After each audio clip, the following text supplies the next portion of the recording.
Hi everyone, I'm Rhonda from Acres of Clay. One of my viewers asked me if I would show all of you how I make my homemade beef stew. And since it's cold, rainy, just kind of yucky outside, I thought it'd be a perfect day to make some stew. So I'm going to show you how I do this. It's super easy and tastes delicious. So let's get on with it. I like to get everything ready before I actually start the cooking process. I like to get my vegetables all chopped up and everything ready. That way it just throw it all together and it's easy. Today I'm going to be putting in potatoes, carrots, celery, and onions, and some garlic, and maybe towards the end I'll throw in some frozen peas. The peas will be last though. The vegetables that you use is pretty much up to you. If say you don't like celery, you don't have to add celery. Or if you don't like peas, don't add peas. I may actually, now that I'm thinking about it and talking about it, I have some parsnips that are from the garden that I just dug up this spring, and so I may add some parsnips to this. I think that would be a great addition. So you can play with this recipe, add what you want. I'm going to do about 1 potato per person in this recipe. Some people only put 1 or 2 potatoes in it, but since my family is pretty hearty eaters, I'm going to add about 1 per person. Also going to add a cup, probably 3 carrots, a couple stalks of celery, a whole onion, and 2 cloves of garlic. If you like more garlic, you can add more. If you don't like garlic, you don't have to add it. You know, it's really versatile. You can just change it up the way you like it, and it makes it your recipe. So let's get these veggies ready.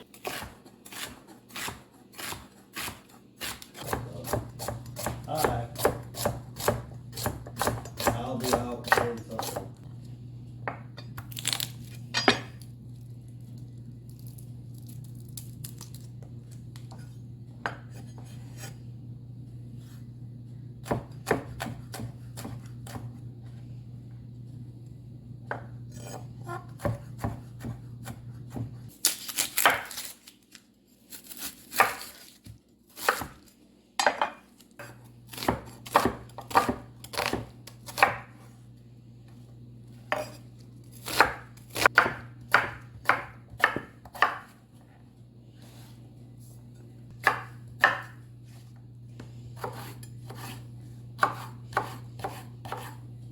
First of all, what I have in this bowl is like 2 tablespoons of flour, some salt, and some pepper. This is going to be the coating for our meat. I'm going to toss my already cubed beef stew meat right into this bowl and get it coated. You can use any type of roast. I like chuck roast is a good one. This already comes pre-cubed from the processing plant where this was processed. We're just gonna stir it all together and coat it really well. And you want about 2 pounds of meat. If you want this recipe, I will leave it in the description below. I have a Dutch oven here that I'm going to put a couple tablespoons of olive oil in. Get that heating. All right, the olive oil is hot. We're gonna go ahead and add our meat. We're just gonna do a few pieces at a time to make sure that they're brown on every side.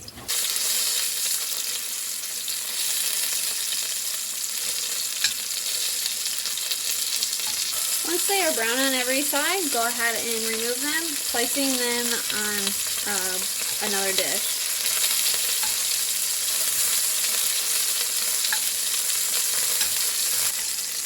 Should only take about 3 or 4 minutes. I'm going to add the last group of them. Make sure you have enough oil.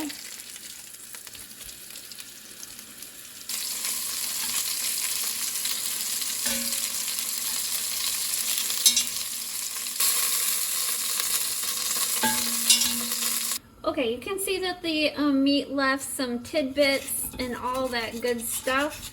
So I'm just going to scrape the bottom of this just a little bit to release it. before adding my veggies. That way it all comes out together and it's good. Alright, so now we're going to add the onions, the garlic, the carrots, and the celery.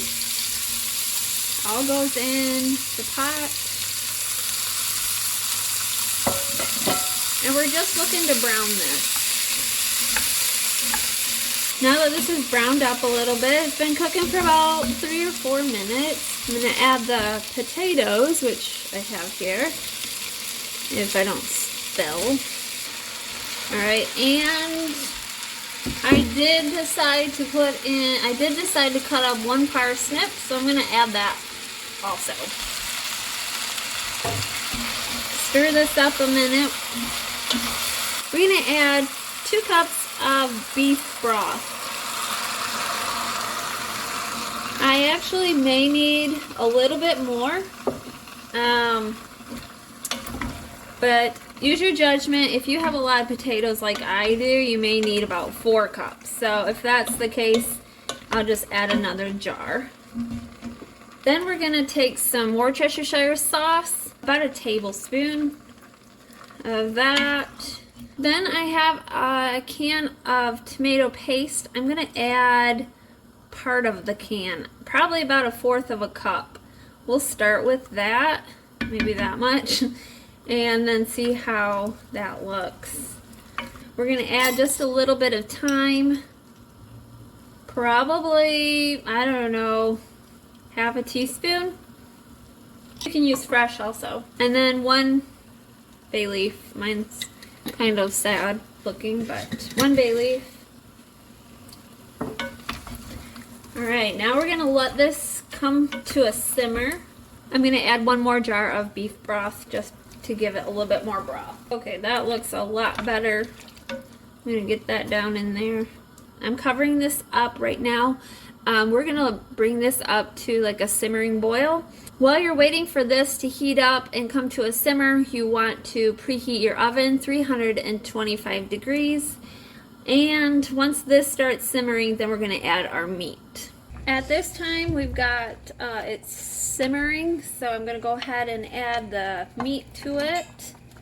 Then we're going to cover this. Then we're going to place it in our oven, which is at 325 degrees, and let this just kind of slowly cook for about 2 to 2.5 hours. The stew just came out of the oven, so let's have a look. There we are. That's what it looks like, all thick. Now I chose not to put peas in it because I thought it was thick enough, and some of the kids requested no peas. So now we have to find the bay leaf and get that out, and then we'll be ready to serve. Alright, let's dish some up here. And I'm serving that with homemade biscuits. If you want the recipe to these biscuits, I'll leave a link up above and you can see my recipe.